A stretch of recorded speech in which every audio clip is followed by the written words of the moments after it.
நீ தாண்டா ஜோசியரு. உங்க எதிர்கால வாழ்க்கை வந்து சிறப்பாக இருக்குன்னு சொன்னா என்னோட நாக்கு அழுகி போயிடும். கஷ்டம், ரொம்ப கஷ்டம்.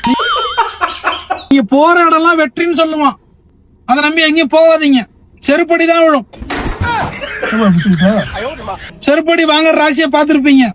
அதுல ரெக்கார்டு பண்ற ராசி உங்க ராசி.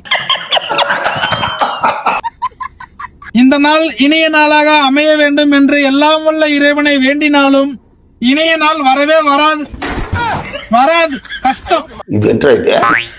இந்த மாதிரி வந்து வாழ்றதுக்கு, அசிங்கப்பட்டு வாழ்றதுக்கு கொரோனா காலத்துல நீங்க எல்லாம் கொளுத்திட்டு செத்துருக்கலாம். ஒரு மனுஷன் கஷ்டப்படலாம், தவறில்லை. ஆனா கஷ்டப்படுறதே பொழப்பா வச்சிருக்கீங்க நீங்க. ஏறி அடி கபிலான்னு சொல்லுவான். இது நம்ம காலம், பாத்துக்கலாம்னு சொல்லுவான். ஏறி கீறி அடிச்சிடாதீங்க. இன்னும் 5 வருஷத்துக்கு காலமே கிடையாது உங்களுக்கு. கஷ்டம். அவரோடது என்ன ராசியா இருக்குன்னு உங்களுக்கு தெரிஞ்சா கீழே கமெண்ட்ல சொல்லிட்டு போங்க.